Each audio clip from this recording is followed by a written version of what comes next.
All right. So one last thing I want to say about the whole spiritual um, community. Not hearing what I'm hearing from God. I mean, suppose the spiritual community. I mean, spiritual community. It's spiritual community, whatever. Of like the Jersey Shore, I guess. Um, that I have encountered. Now, the problem with a lot of this is that if you're not if you're part of that spiritual community and you're not hearing what I'm hearing from God and Mother Earth and all the angels and everything out there that's warning you about 2026 on December 21st, 2025, then you're probably worried that your business you're gonna scare away your clients. You know, you start saying this, and then I mean that if I had a business right now, I either wouldn't be able to say this or I wouldn't have a business because nobody wants to hear this. Nobody wants to pay you to hear that if you don't change in a amount of year, you're gonna end up like not existing anymore as a civilization. Nobody wants to hear that. So of course, no one's gonna say that. Uh, even with the 2012 stuff, the majority of people were just, oh, it's 2012 is going to be this great, yeah. It's not the reality of what it is. Man. The reality that your evolutionary process as human beings has been stunted because of it. You won't be ready for the next stage of evolution. That your civilization is to undergo, and then unfortunately, it's only about a little more than a year away. So. Uh, the spiritual community is out there right now. They're concerned about clients. They're concerned about paying rent. They're concerned about having a client base that they're able to do, to conduct their business with. You know, um, you know, anything, any kind of spiritual practice. I mean, even mine. I had a sound healing practice for 8 years, and no matter what, the money was the thing that always limited me to what I could do, and the time involved, and me rushing people out because I got to get another group of people in because I want to charge you $10 and I'm gonna put it in so I can pay the rent here. Not even like you know make a salary off of it. I was just trying to pay the rent. I was basically breaking even every month, just paying the rent when I did my salary practice. Of course, I didn't work it more than 20 hours a week because I can't. I'm disabled. I can't. I don't work more than 20 hours. I can't. 4 hours a day is the most. But I wasn't making any money on it. I was just basically ask more if you don't believe me.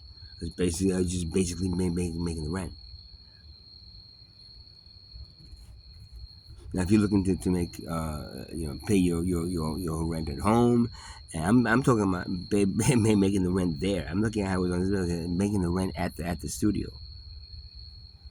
That's so I could provide affordable, cheap sound healing to people that really enjoyed it, and probably wouldn't have experienced it if it was instead of $10 a group session, it was $50 a group session. Then I would have made a decent amount of money, and they would have had to pay a lot, and we probably would have attracted a lot less people that couldn't afford it.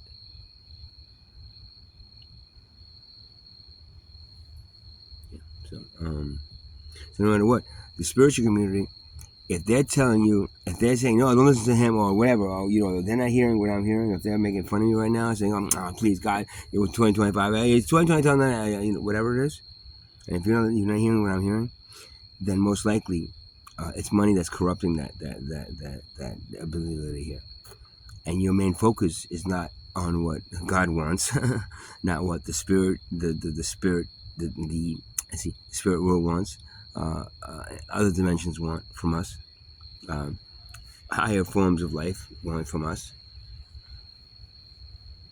You're hearing what your clients want from you to make sure you stay open and keep on giving them what they want. Feed them. Think about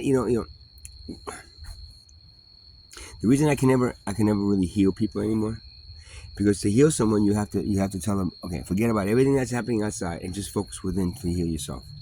It's a great concept you want to hear yourself. The big problem with that, and the huge problem with that, right, is that people forget about what's happening out there, and then when they forget about what's happening out there, it then gets to the point where one day it's going to be like right on your doorstep, and you're going to be like, what the hell happened? It's like, well, it's too late. So if you ignore what's happening out there, it's like, the head saying, don't ignore the rest of the body being diseased. Just focus on the head being your head. Your perfect head. If you're a perfect head, then all the other problems in the body go away. That's not true. That's not the way it works. That's not the way human organism works either. The human organism, not the human body, the entire human consciousness. If a piece of that human consciousness is diseased, and then you're ignoring that, guess what?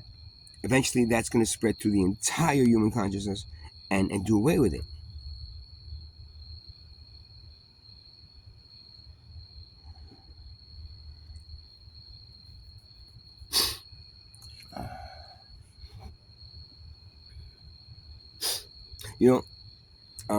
The story of Buddha is really interesting. Want to bring it up again? The story of Buddha. Well, you know what? I'm bringing another video of this because I wanted it to be. So because you guys are just here, your attention span, like you can't go past a 10-minute video. I said, oh no, 20 minutes, it's too much. So I'm gonna end it at that point, because I just want to say that again, the spiritual community that's not hearing what I'm hearing about Mother Earth waking up and us not being ready for this new energy that's going to hit 2025. The spiritual community that's just kind of ignoring the fact that this civilization might not exist past 2026. The spiritual community that's not hearing any of this, most likely you're not hearing it because you want to make sure that your clients are back and your clients don't disappear on you and you have to pay the rent. So you know what? Don't alienate the clients. Let them hear what they want to hear. I'll be back with the Buddha story.